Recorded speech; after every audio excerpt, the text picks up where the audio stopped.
What's good? I'm Chris from The Chris Collins Show, Millennial Talk Show. The Phoenix Within, a rock project hailing from Queens, New York, released their long-awaited, full-length album, Overdue, joins Off the Fret. More music talk.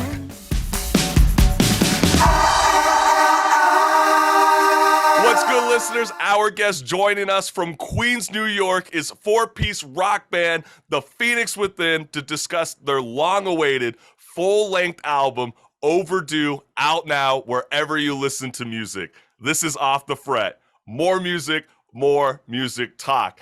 And Omar, let's get right on into it. First question, where did the band name The Phoenix Within come from?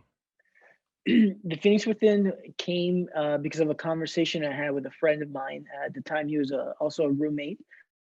I met him in college. His name is Robert Fernandez. Now he's Dr. Robert Fernandez. No. Ooh, getting that doctor. Yeah.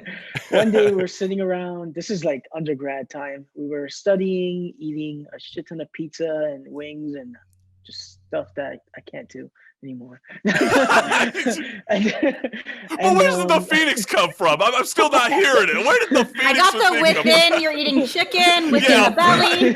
Right. I know where the within word comes from, but where did the Phoenix come from? We were talking about the zodiac sign, and he was telling me that Scorpios have different layers. That's right. Oh my God, he's a Scorpio. I'm a Scorpio. Yes, Phoenix is on my back. Okay, so I know where you're going, but go ahead and explain. They have the evolution process, right? Yes. They can evolve into a phoenix, as their maximum, right? Like the maximum potential. And I remember just, eating my pizza and thinking, oh, so you have a phoenix within. And then I just stopped. We were taking notes, took my pen, I wrote down the Phoenix Within, and I was like I'm gonna use that later. That's brilliant. And listeners out there, just so you know, so like a Scorpio has 4 different renditions because we're complicated like that. You have the scorpion, the snake, the eagle, and then the phoenix. So see, that's fascinating because I was totally coming from a different approach, thinking that you guys were possibly thinking about Greek mythology. I know with the phoenix, it's not real, but it's something that you want to live up to, and it's this famous bird that's supposed to be the sun. That has nothing to do with it, I'm assuming. No, not at all. I mean, I am a big comic book fan, so definitely, I was like, cool. Like, my first thing went to to X-Men. X-Men Phoenix? Yes! I love her. Jean Grey turned over into a phoenix. So what I think we're finding out is that the Phoenix Within's overall name is ever evolving, and it will consistently have multiple meanings as it goes on into the future. I love that. And I think what's so cool, Omar, is, hardcore fans of the Phoenix Within might not know this about the band, but the instrumental ensemble, and I know you play the guitar, but the instrumental ensemble right behind your back are a group of 3 biological brothers, John, Nick, and James Narlis. And how did you meet the Narlis brothers? I mean, what's the story? I initially met Nick first. Nick Narlis was the bassist. I met Nick through his dad. When his dad, he works at the place where I work in school. I work at York College in Jamaica, Queens. Shout out! And he works in the building. He's one of the painters. And every time he's at work doing whatever he's doing, he's always got his little radio, just playing music. It's always rock music. One day, he saw me come into campus with a guitar, and he was like, "Oh, you play?" And then the conversation spiraled. He's like, "Oh, my boys play too," And he's like, actually, Nick, the youngest, he's a bassist, and he's actually looking to get into a project. And I was like, I got nothing going on, man. I was like, all I do is write. I was like, let's, if you can give me his info, maybe we could link up. And sure enough, before the week was done, I met up with Nick, and we just had a great synergy. We started writing together and then started performing together. And maybe I think I would say maybe 6 months passed like that, where we're just writing and playing shows. And then I got lucky enough that the other two brothers jumped in too. Okay, so it was you and Nick before the 2 brothers ended up joining in. So you had replacements before them. I find that just so crazy that the father of the Narlis family was the one that was like, you know what? I see something in you. I see so much potential. Let's get my kids on board because there's something magical happening between our conversation between the father and yourself, Omar. I think that is so cool. And did you find out quickly, are they a musical family? The dad, I think when he was younger, he started trying to play guitar. It didn't really work out for him, but he's very artistic though. Like he draws and he he paints. He has that side to him, I'm not really sure about the mom side, but all three of them, one is a drummer, one is a bassist, one's a guitarist, and they really take their instruments serious. They just, to this day, like, not as much as, definitely not James, because that's just drummers. But, you always throw. Why you gotta hate on the drummers always? Every band. You throw it, slam it on them right at the beginning of the interview. No, under the bus all the time.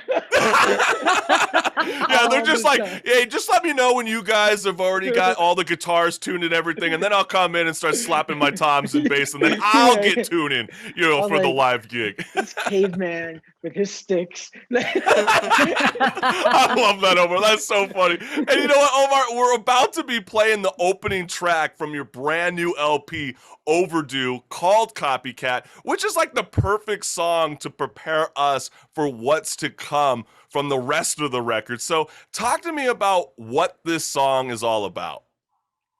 Copycat is straight up, I'm a big pop punk fan, that's what I kind of grew up, listening to. But it's very easy to fall into a little trap, right? For any artist, where you respect or you listen to an artist and you kind of just copy their style. And you copy it so much that maybe you go up there, you go and perform a set, and then, like you sound exactly like that artist. There's no difference between there, So those are really called cover bands, by the way. Yeah, those are called 4-chord progressions. I always crack up because then the band will be playing. They sound just like Green Day, and then they have one cover in their set, and guess what they're covering? It's Green Day. Green Day. Always Green Day. It's like just call yourselves, Yellow Day and cover Green Day all day long, Oh my God, it's funny. But it's funny that you actually said that, because I do get that kind of influence from that track Copycat, especially when you open up the song with that acoustic, guitars coming in. That gave me such 2000, like kind of pop punk emo phase going on. Was that something that you wanted to encompass within the opening of that track? I think that's just how I write. I'm a big 2000s music, like the guys, they're more of like the classic, the 80s, 90s grunge era, and of course the classic stuff. I'm more of like the 2000s, and it's funny that you say that, Omar, phase, because I definitely feel that in the beginning. I feel the first half of the record, I feel like it's kind of your sound, and then towards the back end, you start to hear some of that grungy experimental tracks. And you know what, listening audience, you guys are in for a treat right now. We might as well play the opening track right now. This is their music video called Copycat, live on Off the Fret. I'm not trying to be anybody else, and I don't mean any disrespect. I've got my own thoughts, so I'll pave my own way, and I don't mean any disrespect.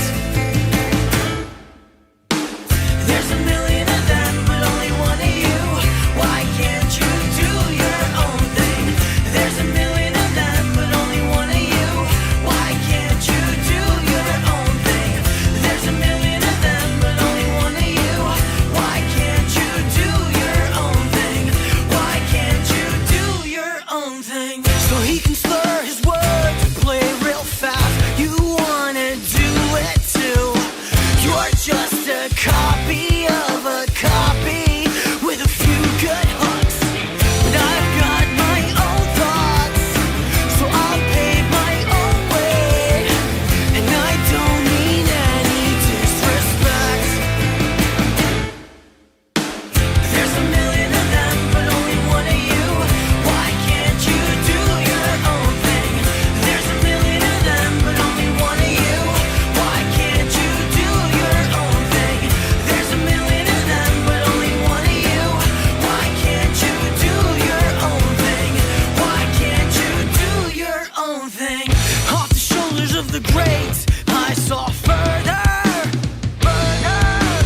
All right, that was The Phoenix Within, and that's their music video, Copycat, live on Off the Fret. And Omar, what band, songwriter, or musical composer influenced the Phoenix Within sound?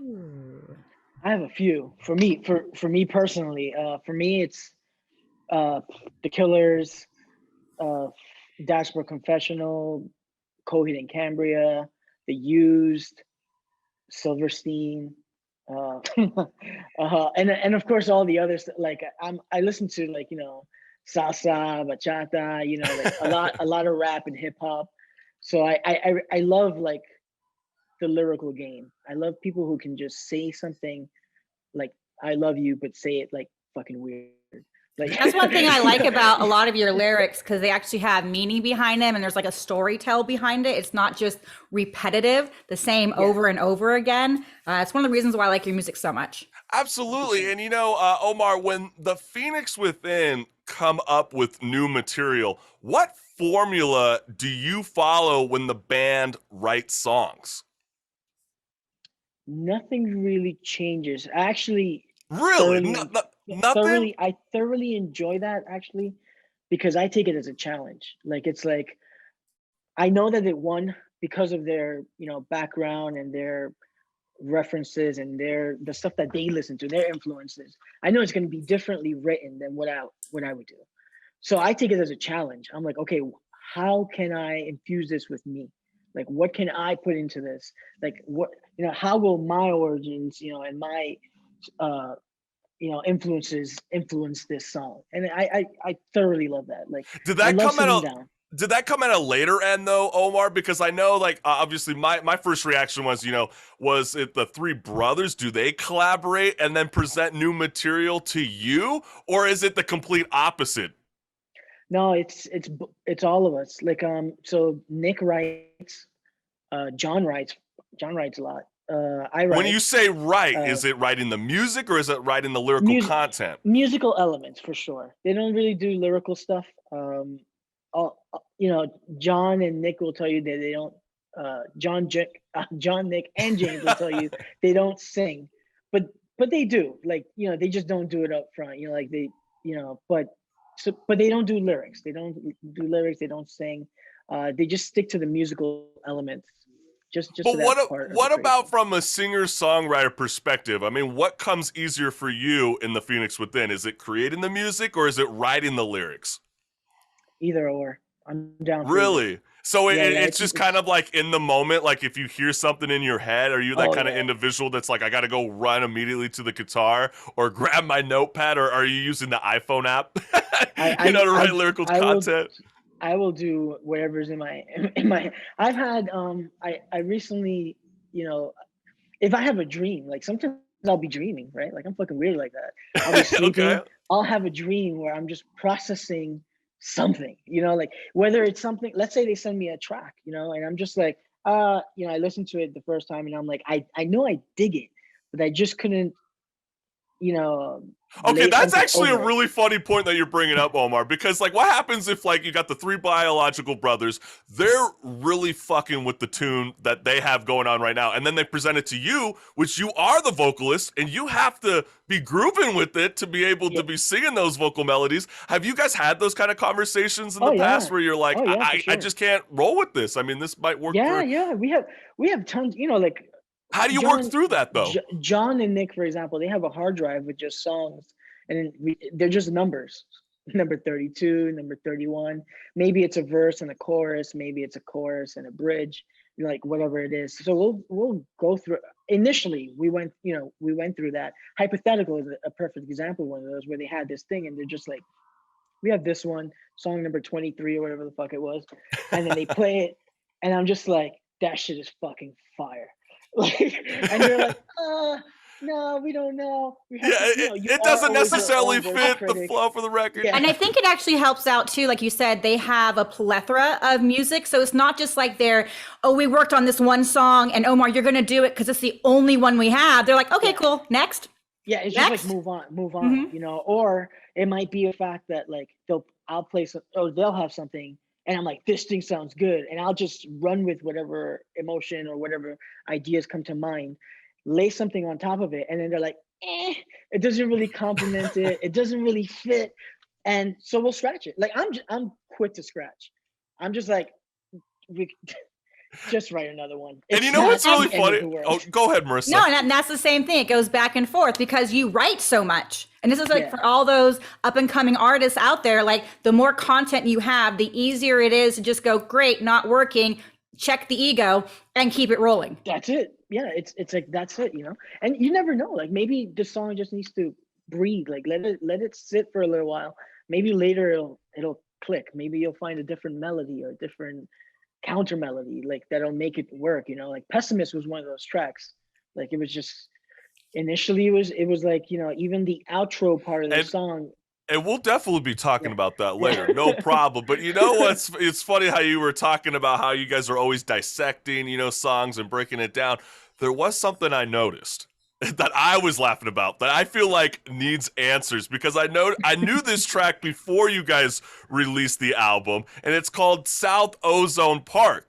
But I'm curious, why the addition of the new word park? Was there something that was happening in Queens, New York, where like someone was ragging on you guys and was like, where the hell's the park? It makes no sense when you say South Ozone. Like, are you gonna give us some credibility, the Phoenix Within? Like, what happened? Like, what's the story behind that? It's funny. It's honestly just me yelling at myself all those things you just said. Was that literally it? Were you getting a lot of like people giving you crap, going like, No, dude, no, like, nobody gives me shit. Like, so why the change? Like, I just thought that was funny. myself, I was expecting like a whole new rendition of the song, and I'm like, No, wait, this is no. the same exact song. It's Why exactly did they add the same. park to it?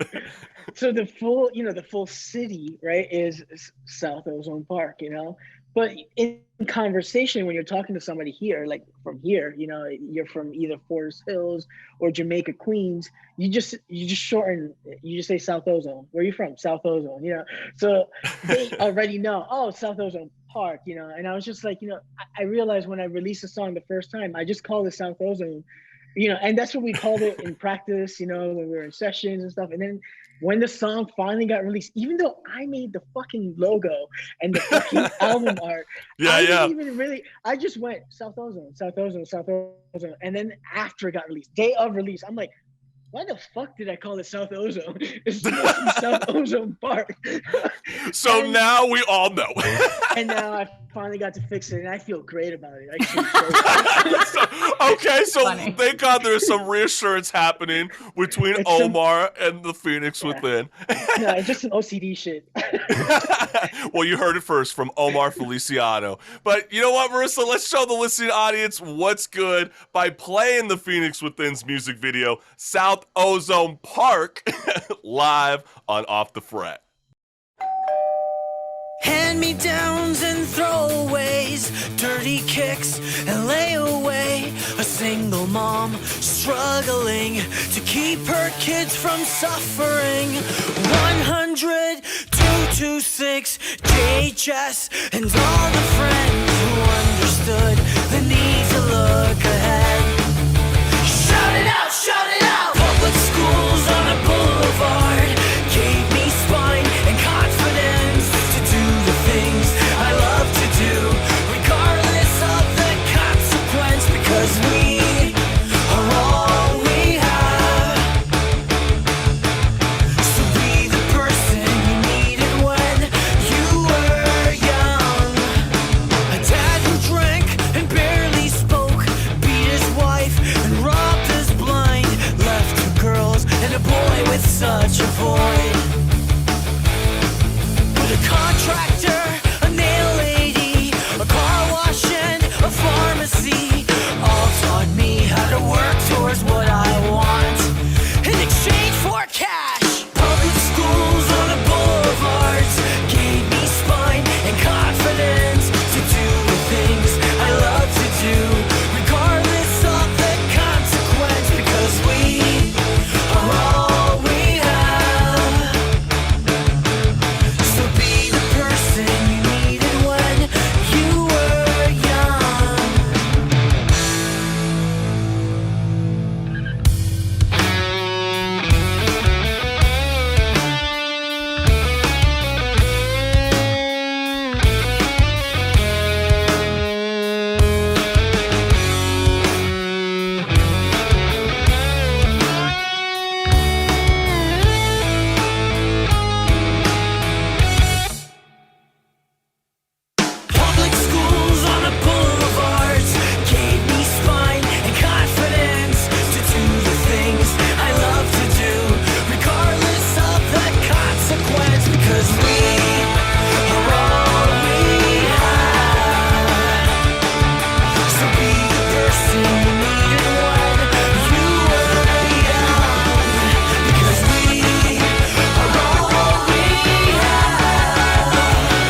You heard it. That was the Phoenix Within's music video, South Ozone Park, live on Off the Fret. And Omar, I know you can't speak for all of the brothers, but let's say yourself. If you weren't in a rock band today, what would you be doing now?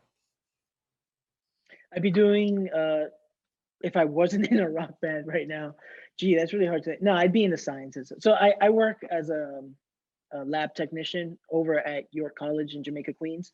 It's the same school I graduated from where I got my bachelor's degree. I'd be doing that.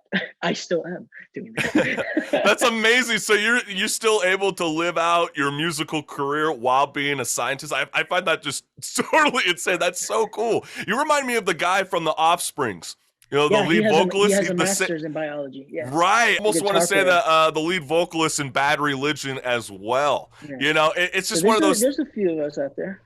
Yeah, exactly. So you feel like that's where you would be in. You're like, if this obviously didn't work out, you would be running right into the lab. In the sciences. Yeah, I'd still be in the science. I you know, even if I won the lottery and they gave me like $80 million, I think I'd still be here.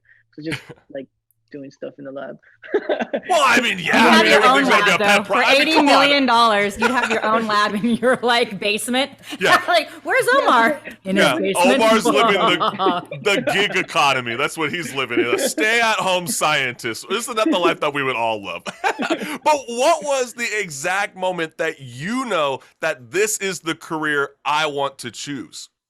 Oh, for me, it was, I've always liked music. I've always enjoyed music. The first time I ever picked up a guitar was because my younger sister, who's like at least 5 years younger than me, she was playing drums at like age 5. Never took any schooling, never did anything. Got behind a fucking drum set and just started popping them beats. And then from there, she went to the keyboard, to the trumpet, to the cello, to the guitar, and she just got bored of each instrument and let it go. And so I've always had music around, My mom was very strict though at one point, very religious. So we were limited to what we can listen to. When I got to high school and I was exposed to like punk rock and all that shit, I was just like, whoa, freedom. I was like, that's it. That's it. It's funny that you say that, Omar, because I remember the very first record that I ever bought, and I've said this numerous times on the Chris Collins Show, Millennial Talk Show, but the very first album that I bought was Slipknot's debut album. And my mother, she's very religious as well. And I remember when I played the track Surfacing, it was like a bunch of F-bombs screaming in the chorus. I remember just like my mother coming running in like, what the hell was that Banshee music? And what was the record that you were afraid to turn on when, in your room living at your parents' home? Dude, my shit was like, you're going to laugh. You're going to fucking laugh. I don't care. So yeah, let it no out. effects. I'm gonna put no effects on you. I don't know why. I just think it's no effects. I had to. My friend, the guy who actually taught me how to play guitar, his name is Gary Soman. This guy gave me 2 CDs. One was Nirvana, Nevermind, and the other one was Blink 182. Now you have to understand though, because of like my upbringing, right? I was just more appealed. Blink 182 appealed more to me at the time. I put on the Nevermind CD. I listened to it, and I was like, "This is just too much. It's too serious. He's too angry. Like, he's too sad. You're breaking my heart, dude. Yeah, he's too sad. I know. Well, he's not saying that he doesn't love it. I'm assuming you're just saying the mood that you were getting from it. I put it away. I put it in a case, and I put it back in my backpack. And then I played the Blink 182 thing, and I fell in love with it. I was like, the silly lyrics, the stupid cover art, like it was just fun, in comparison to what I'd been, going through at home. It was just liberating, I didn't pick up Nirvana Nevermind again until 2013 when I was creating the first album of the Phoenix Within.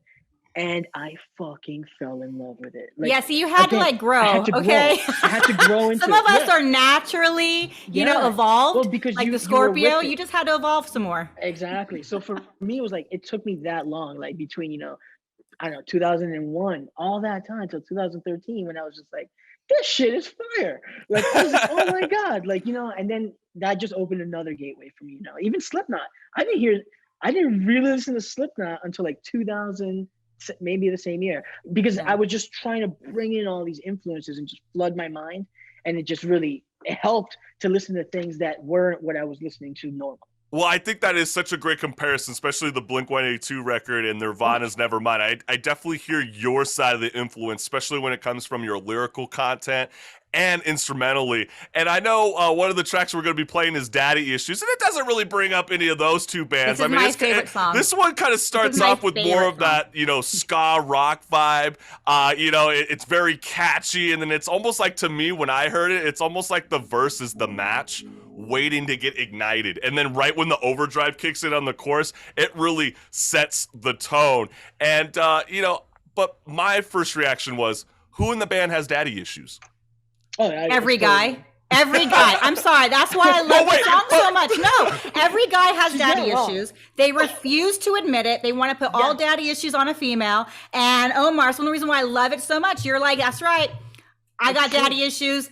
And it's why I can to be honest with you, I haven't even heard what Omar said. I heard what you're saying, but then I'm seeing a lot of nodding happen from Omar. I completely agree with you. There's that big sense of denial, from everybody. So I thought I would just expose myself. Copycat.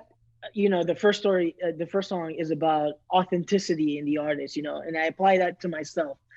Before, I take stabs at people in the second verse, but I apply it to myself first.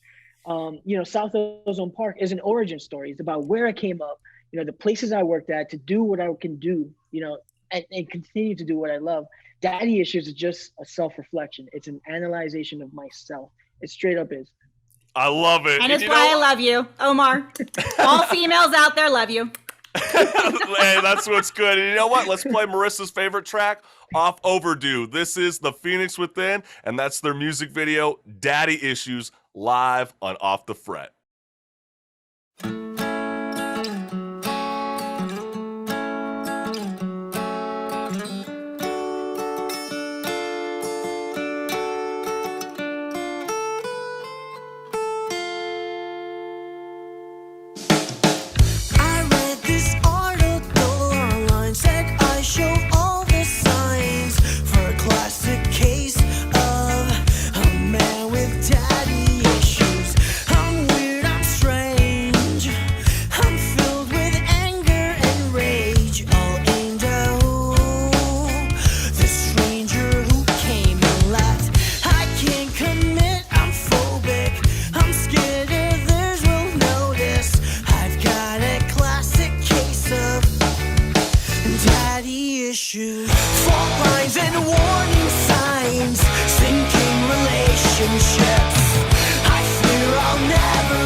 He called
That was the Phoenix Within's music video, Daddy Issues, and you can listen to it wherever you listen to music, or you can just pick up the physical copy. But let's get right on into it, Omar, because throughout the years as a Grammy-recognized rock band, which is so groovy to even say that, Yes, Grammy-recognized congrats! rock band, you know, what is the biggest problem the Phoenix Within have encountered in your journey of music? Well, my biggest thing is one, I don't consider myself Grammy recognized.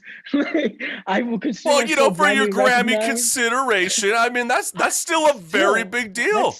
It's still not good enough. Like, I will consider myself a Grammy whatever when I at least have a nomination. That's Hey, when at I'll least be you like, got whatever. those, you know, Yeah. at least you And keep it. I'll always think about like Quincy Jones. Like Quincy Jones, when he got his first Grammy, his comment was, "It took me 40 years to do this." Mhm. You know, and I'm just like, in that mentality, I'm like, with that mentality in mind, I'm like, oh, I got plenty of time, you know, as long as I keep working and I keep writing.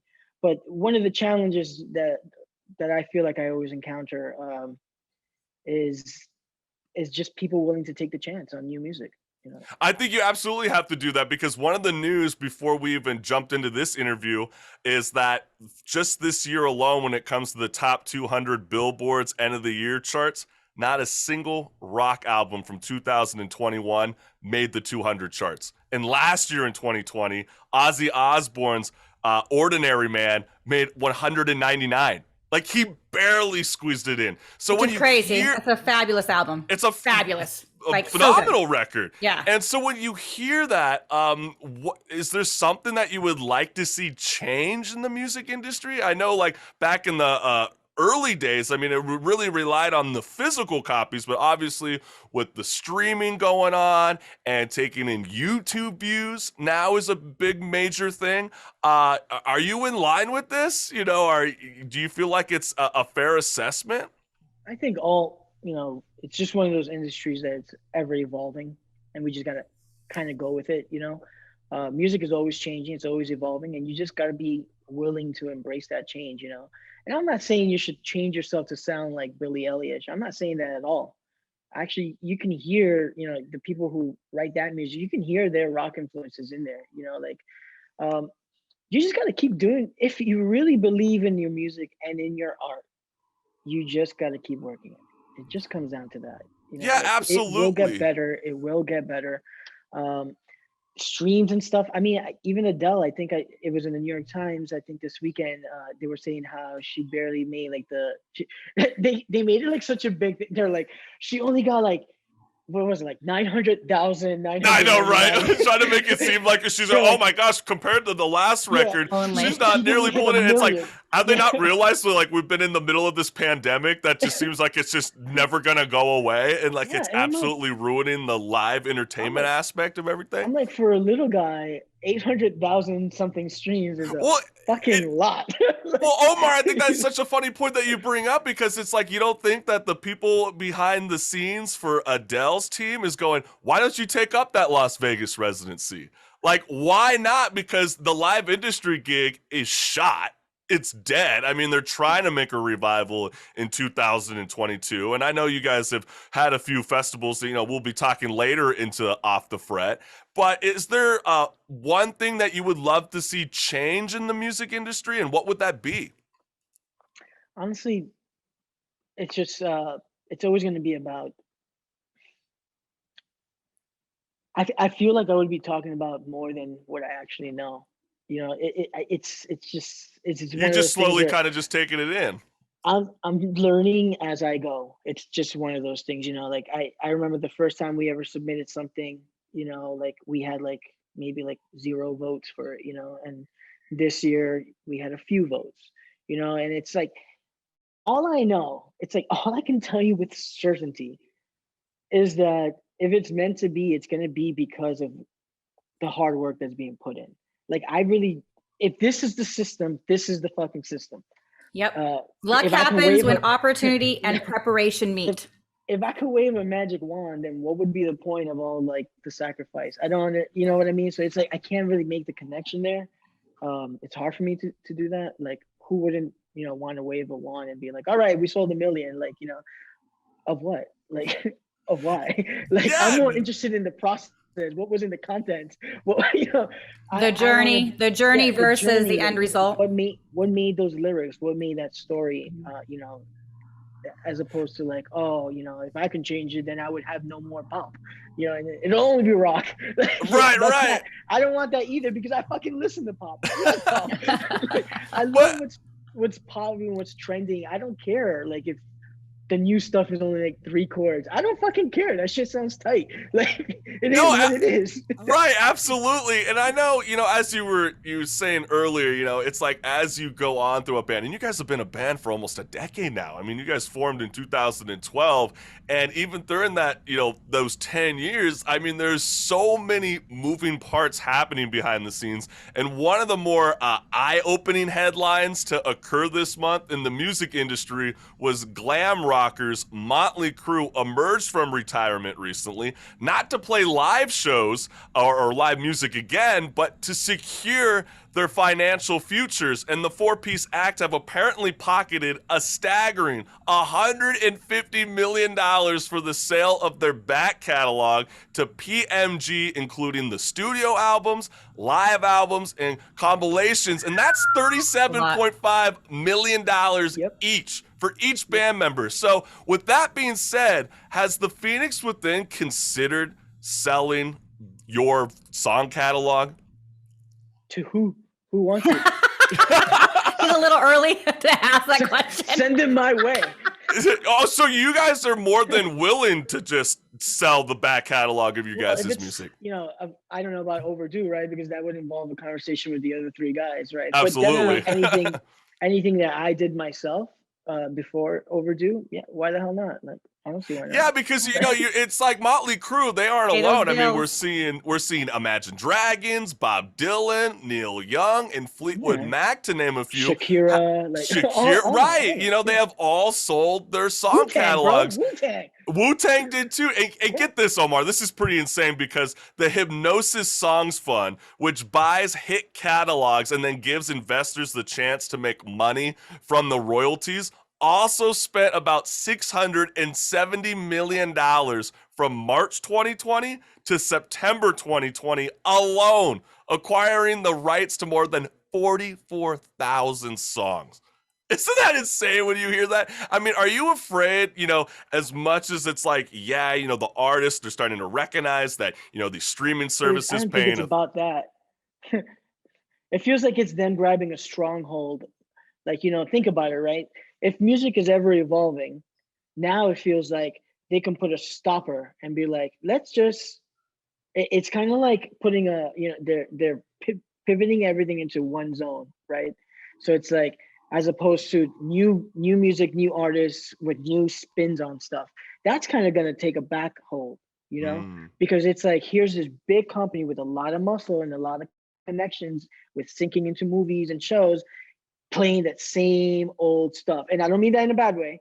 No, but that's so true though, because classics, even with the, we're yeah, no, it's so true, Omar, especially when we were talking about the Billboard 200, end of the year chart. They take into account airplay. So let's say there's $670 million worth of tracks that have 44,000 songs being purchased. You don't think Hypnosis Songs Fund is going to want all those tracks to be consistently playing on the radio? Exactly. Bet your ass, listeners. Yeah. And you know what? Let's get right on into it. We got another fabulous track that's off the Phoenix Within's brand new record called Overdue. And the track that you're about to hear and watch is the music video Tenfold, live on Off the Fret.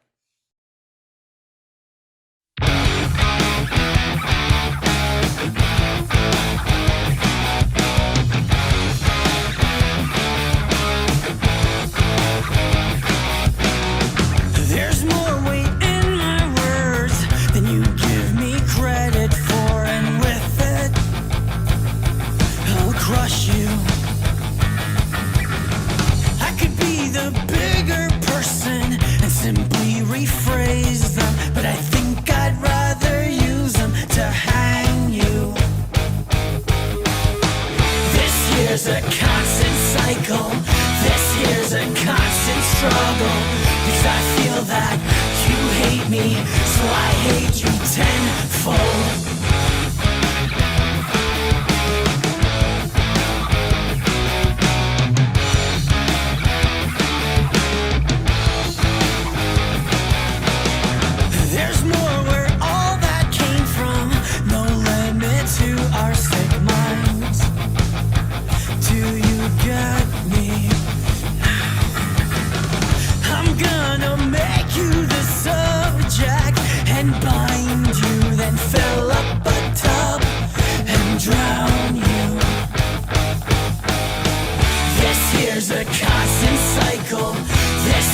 a constant struggle, because I feel that you hate me, so I hate you tenfold.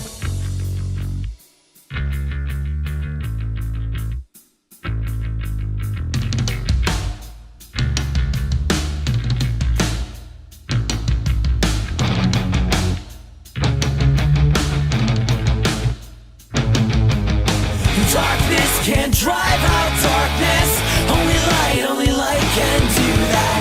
Hatred can't drive out hatred. Only love can do that. And darkness can't drive out darkness. Only light can do that. Hatred can't drive out hatred. Only love can do that.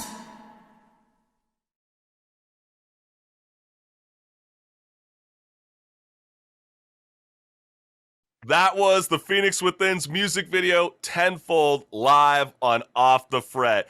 And Omar, I've been dying to ask you this because, you know, it's been a couple months since I've seen you last time on the Chris College Show, Millennial Talk Show. But how was it like to play at Blue Ridge Festival in Virginia and Incarceration in Ohio? Absolutely humbling.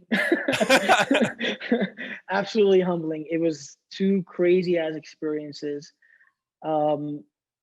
I can't wait to write a book about this. Well, hey, tell us more. I mean, you just gave us like all you need is another lockdown, and you'll write the book. Because the last lockdown, you wrote a chord book. Yeah, you wrote your first chord book. You wrote another one now. And we are literally, I'm just like today putting the final touches on the third one, which is going to be for this album. Overdue. Oh my gosh! Yeah. Okay, that's so insane because, you know, Omar, now that you've gotten into that, I love how you were mentioning earlier in this interview that, you know, you grew influence from your little sister, you know, basically playing instrumentals, all kinds of variations of music over the years. And then you picked up the guitar at a later time, influenced by one of your good friends in the New York area. And then you come to tell us in the past that all you did was learn how to play the guitar by playing tabs. And hey, no shame. You know, that's the same way I did. I mean, I'm self-taught. I know guitar tabs. But as someone like yourself who's wrote not just one, but two guitar books now, I mean, I'm curious. Has the band... Now three. Is it three now? Three. Oh my God. The third one, there's going to be a third one, but this one... I love it. John did the transcriptions and for the rhythm guitar and lead guitar, and Nick did the transcription for the bass guitar. Okay, so you're getting exactly to my point. Like, as you know, like I'm curious, like has the band collectively been trying to read musical notes together, or is it not necessary for everyone to know? No, John knows because I think he went to school for like sound engineering and stuff, so it's kind of like majoring in music, you know. Nick doesn't though. Nick does read tab, but he doesn't read music. I now know how to read music, but I mean, you know, we don't want to throw too much shame at Nick, but like on a level, I am like definitely curious on that. He doesn't know nothing. But have you felt like during your musical career, obviously because this has been a decade in the making, you know, the Phoenix Within, have you felt like during these most recent times that now that you know how to actually read musical notes, it's made you on that next pedestal? Like I remember the last time you said, if you want to go to that next level, you know, you gotta definitely fist it. I mean, that was kind of some of the, you know, visual representations that you were giving me last time. Do you feel like you're there now? You know, knowing how to read musical notes? I think it's like a constant journey. I don't think it made me any better, but it did. Like I guess in the grand scheme of things, right? Like these people who look at everything, they're just like, well, who is this guy? You know, like this.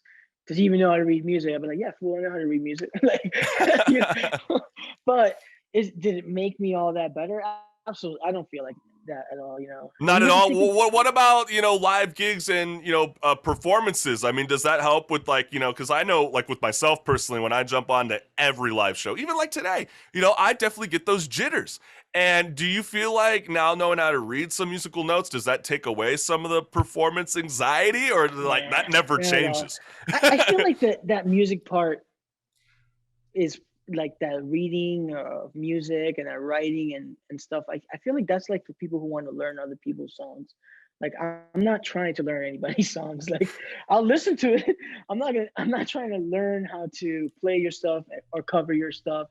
I have enough problems learning my own lyrics. I don't need to like learn other people's lyrics. Like Funny. it's not for, that's not for me, you know, like, but I get the musician who is like that, you know.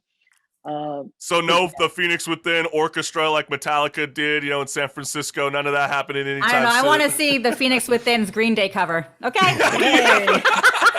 Now that, you know, and we'll call it, and you guys should do like, you know, kind of like what the Foo Fighters did and just change your guys' names and just call yourself Yellow Day for one day with the basket case cover. What do you say, Omar? Why, might as well. You might No, as well. no, Nope. yeah, the guys would crack. I like the yellow within. No, the yellow within. The yellow within. Right.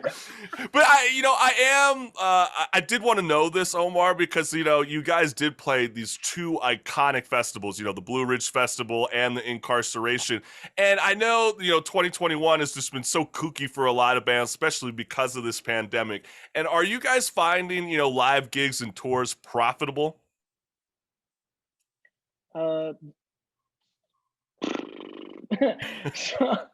So for 2022, we're talking about now. Well, you know, in the year of 2021, I mean, do you feel like it's going to start ramping up in the new year? I feel like it's a 50-50 right now. It's like, yes, I could see it, you know, you could see the big guys putting their flyers up, you know, putting their tours and whatnot. What I do notice is that they're shorter, right? Even like the Foo Fighters one, like, did you see like there's, but it's still like not like, right? It's not. Yeah, and they're still leaving venues. I know they just recently last weekend, I'm blanking out on the state, but they backed out because, you know, if you guys are not on board with the vaccine mandates that they would like to see protect their fan base, then they're not showing up. So like, I know within 24 hours, they were like, we're out. We're not playing the venue, even though we announced it. So it's kind of like you got to look at them, right? Like, it's like, what is their touring business model right now, you know, and then go by that. Because even like, for example, like those festivals that we played, right? If those big acts weren't on there, would we have been there? The answer is no. Like, you know. Oh, stop it. You know, the Phoenix Within is so kick-ass. And I know, you know, you guys have been getting a lot of love because I know the music video that we're about to be playing is called Lacking. And one of my favorite things is you guys reprise one of the most iconic films of our generation, which is Dodgeball. And one of the coolest things was you guys actually got a shout out by a Dodgeball alum, Chris Williams, who wrote on your guys' Instagram, quote, "Oh snap," and you didn't even mix the blood and semen together, which I absolutely love. That's funny. You know, that's a truly genuine, awesome feedback. And, you know, what's the overall message behind your track, Lacking? Lacking is basically the struggling artist, right? What the struggling artist has to deal with. The lack of support from people who say they're coming to shows and don't come. The lack of support from labels, whether they don't care about us or just rip us off. And it just puts it all together, and it's like, you make the decision, man. Do you still want to keep going with this or let it go? Absolutely. I think that is so cool, man. And, you know, and I think that is such a real thing that a lot of bands have to go through in life. And let's just let the music video speak for itself. You know, Marissa, let's play the Phoenix Within's music video, Lacking, live on Off the Fret.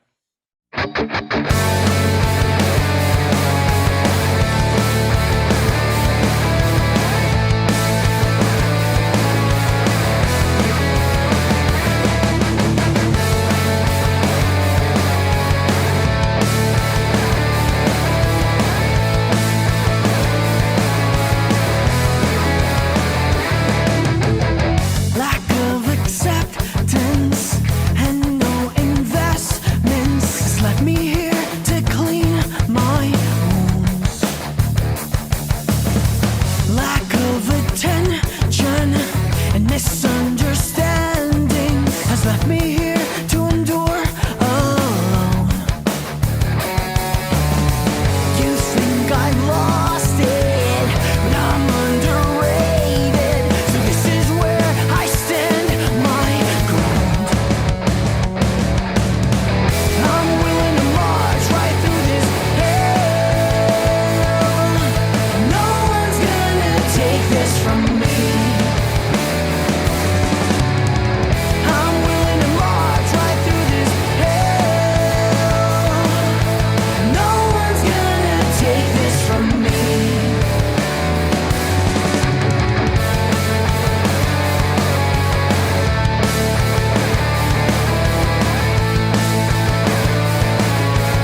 That is the Phoenix Within's music video, Lacking, and you can check out. Check check off. out. Check it off the list.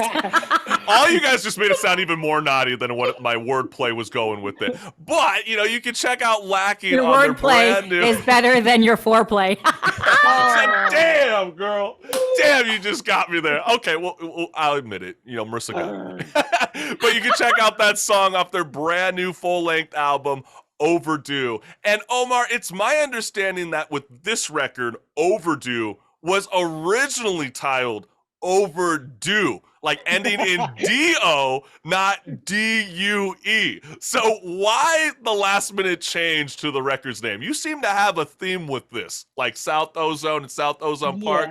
Now, what's the OCD thing again? So the OCD behind this, title album? How did that all come to fold? Well, for me, it was because,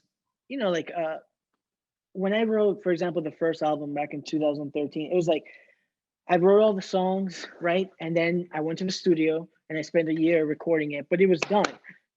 When I wrote Whispers, it was even faster.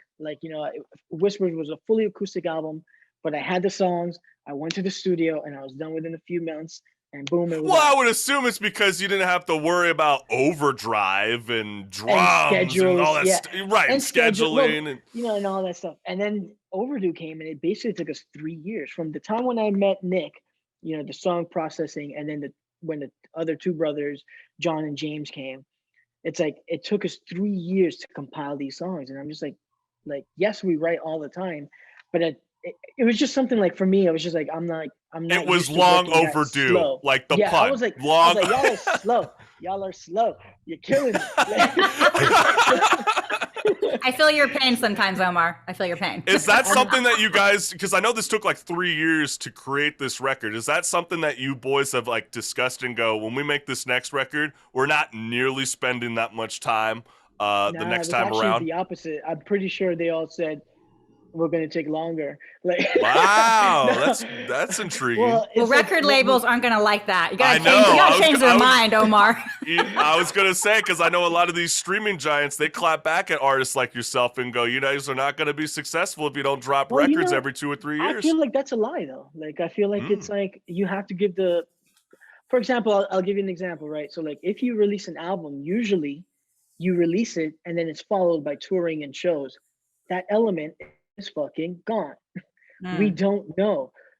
We can book a show today, and then 2 days from now, the venue is like, hey, man, the whole bar staff got sick, so we can't do it. Now that show is gone. Yeah. If you were counting on money from that show, it's gone. If you push so where's the overall revenue coming from? I mean, it's because I thought the live music and selling, merchandise and etc. I thought that's where it was at. I mean, so you're saying, that's a big piece of the bread and butter for sure. Yeah, for sure. And what are different ways that the Phoenix Within are trying to do to try to combat this? It really comes down to you taking whatever money you would have used for gas and transportation and making flyers and push it into digital marketing and still selling your stuff, but online. Gotcha. It's a tricky business. And you know what? This leads to the perfect pun, because the next track that we're about to be playing off Overdue is called Remake, and it sounds like, the live gig touring event and etc. needs a remake after all. So talk to me about. Sorry, did you say needs a rape? Did you say needs a rape? No, I didn't say that. There was no Nirvana pun. No, there was no Nirvana pun. And if there was, we're putting a loud beep over it. There was no Nirvana pun. But what I was trying to say is it's we need a remake. Definitely for sure when it comes to the music industry. And talk to me about the message behind this song. Remake is actually still on that artist, the struggling artist message. It's basically just you having to remake yourself sometimes, taking the comments and the negativity and not really just tossing it to the side, but learning from it, learning from your growing pains, and then keeping at it. So it's taking that, making those changes, making those edits, getting up and trying it again. You might fail, take it, learn from it, try it again. you might fail.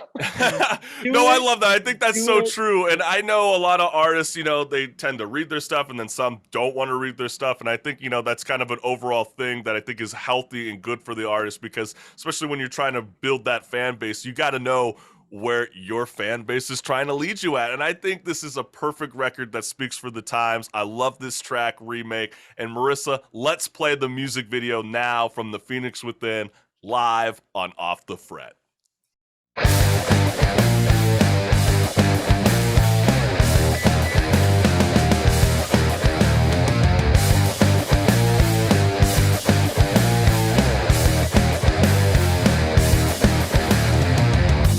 To the old me I say, enough is enough.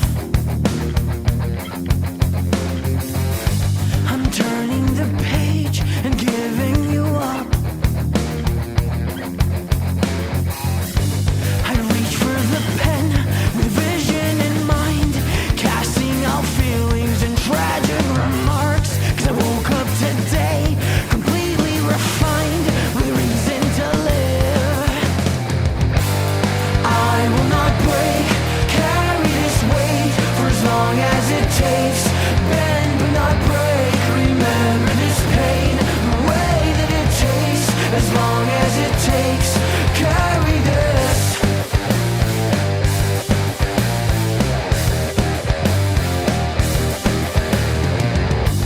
To the new me I say, welcome to life. I'm happy to say you're better design.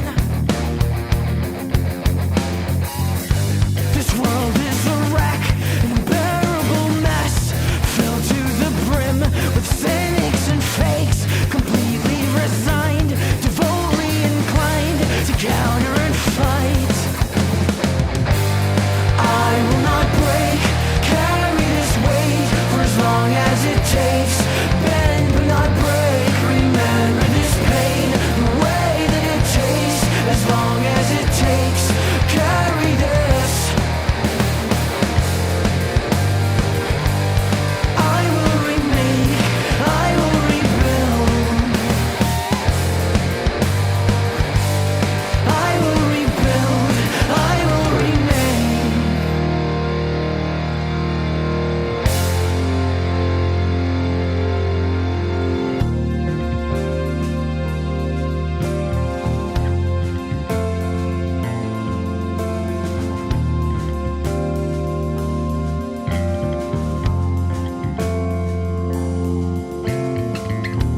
You keep on doubting, I'll build and remake.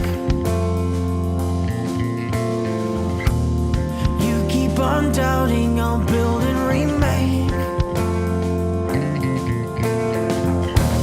You keep on doubting, I'll build and remake. You keep on doubting, I'll build and remake. You keep on doubting, I'll build and remake. Remake, remake.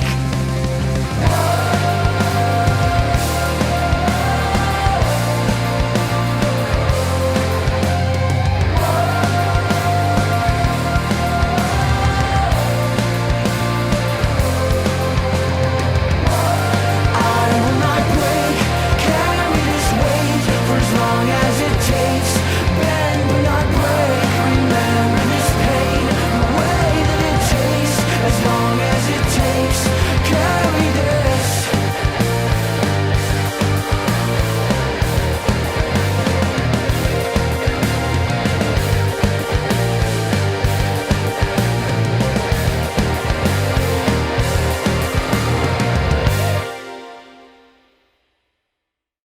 That was The Phoenix Within's music video, Remake, live on Off the Fret. And you know what, Omar? Myself personally, and get this, I was actually really stoked that this happened. But everybody's been kind of posting around on social media this week, their Spotify Wraps, and I'm pleased to announce that Pessimist landed as the number 5 most listened song from my side. Like, I absolutely love that record, the closing track, because, Pessimist, it's like the instrumentals are atmospherically soaking the listener into like a different realm. And on a level, when I first heard that single, before you guys released Overdue, my initial reaction was, damn, haven't the Phoenix Within matured? Like this one track, honestly, Omar, it almost feels like the Dune movie, where like I'm like, that's it? Like, I feel like I want to listen to the next record because it feels like it sets up the new tone that possibly the Phoenix Within is going to explore. And it's a 5-minute banger, And the thing is, the last time you joined the Chris Collins Show, Millennial Talk Show, you mentioned that the Gnarless brothers had a heart attack when you first proposed writing this song. So why were the boys so skeptical? No, it was the opposite. You were the one that was skeptical. Oh. Yeah, I was like, what the fuck is this 5-minute track? Like, are you fucking crazy? Like, my limit is like 3 minutes. Like, I love that. You're like, looping the lyrics. But it's like one of those things where it's just like, I had to like step back and just let the music take you where it's going to take you. Like you just can't be scared of trying that kind of stuff. You know what I mean? And one of the things that I think that really helped me settle it down was that Nick said something that was like, so this song initially, like that whole riff, the whole thing in the beginning was actually written by Nick. And then John came in and put his you definitely hear that bass line for sure, setting the tone. He basically wrote that song, the music. And so like, one thing that Nick was like, you have to think about it this way. Yes, it's a 5-minute song, right? But it's doing different things all the way through. It's doing different things. It's not really like A, B, A, B, A, B, A, B, A, B, right. 6 minutes, It's like there'll be songs your like typical punk rock song. Yeah, exactly. But they'll be like, okay, here's the intro. It's a really long song. Pre-chorus. Like, yeah, and it's like it's all you did was fucking play the same thing, the same chorus chords, but Blink-182. Or like whatever the case, like it's still the song, but you just added like this acoustic guitar doing exactly the same thing. And I was like, when he put it like that, I was like, you're right. It's many parts to this song. So with that in mind, then I was just like, okay, when I started putting the lyrical elements to it on top of the song, I try to do that as well. Like, I'm going to sing this part this way, sing this part this way, like bring a falsetto here for no reason, fucking scream your lungs out at this part, right? And then leave nothing at the end, like, No, I loved it. Like, honestly, Omar, I want you to stop being so skeptical about going over 3 minutes because, I always have that joke, saying, if you're gonna go over, 4 or 5 minutes, it better be like a Metallica song because it better be that fucking good, right? But I what I love about this is it's like, was this like the longest song, or like the hardest time to write this song for the record? I mean, did this take forever to write? For me, it didn't take forever to write, but it was definitely a challenge. Like, it was one of those things, like, even when we were in the studio, like the bridge part, even the scream part, that was something that the boys were against, believe it or not. So like, it's like,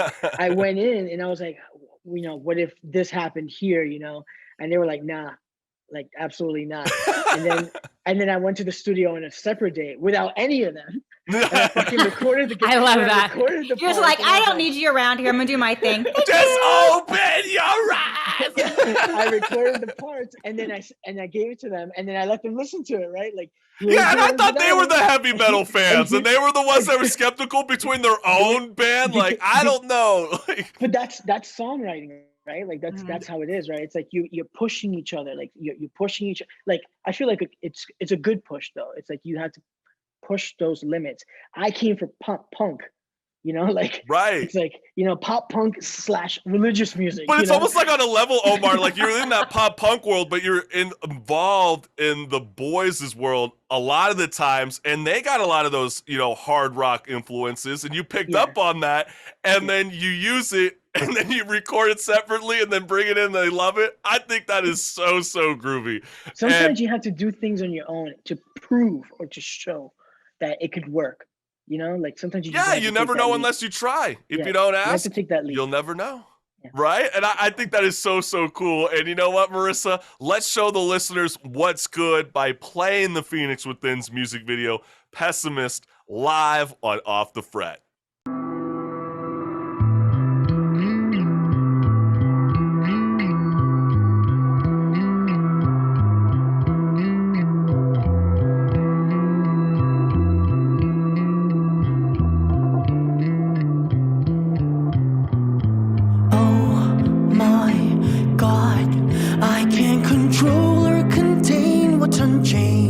Something has changed and it won't be denied.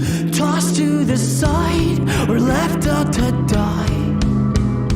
Don't you think for a second you're safe? I've given in to the voices within, to the forces unseen, to the dark and obscene.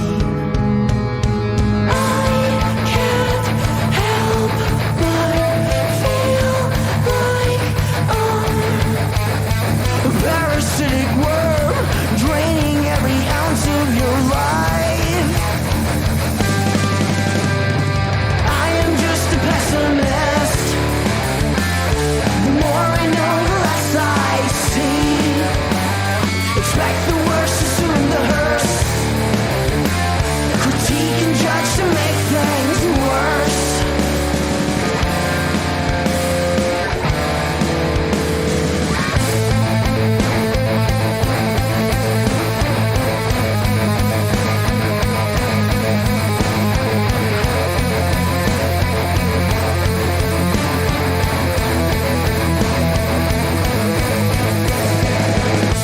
I've sharpened my teeth, discarded the weak, and let out the demons hiding beneath.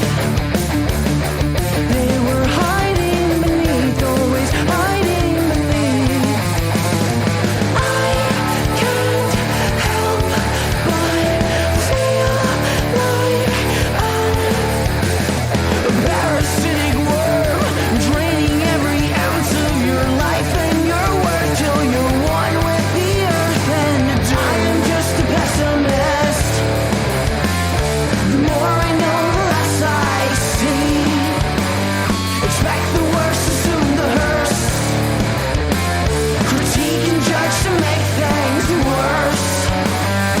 I am just a specialist at finding faults that others miss. Life is great but nothing's free. The glass is always half empty.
change, it won't be denied. Tossed to the side or left out to die.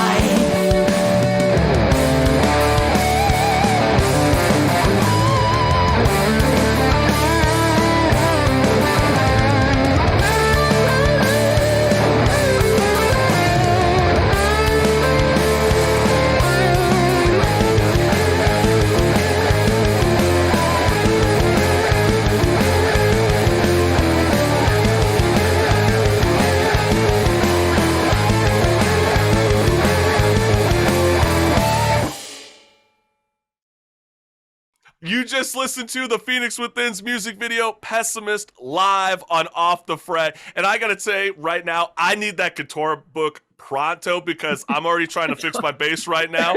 And like, I want to learn that bass lick because it's that Yes. groovy. Like, like you Yes. said, it really sets the tone. And I'm feeling like there's a sequel happening. It's like a Dune Part 2 coming into the mix. So, you know, if you guys want to explore that world, you know, I'm just going to be advocating for it, you know, as a side man on the side. But you know what? You know, thank you again for joining Off the Fret. More music talk. And, you know, before you leave, you know, if you had one message to give to your fans and the new fans today, what would it be?